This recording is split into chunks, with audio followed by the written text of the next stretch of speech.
Welcome, in this short tutorial I will show you how to craft the Healkit in Dune Awakening.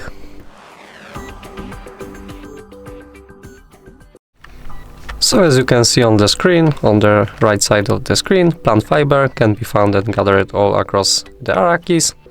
You have to gather the plant fiber to craft Healkit. It looks like this. You're gonna press E to craft, to collect the plant fiber.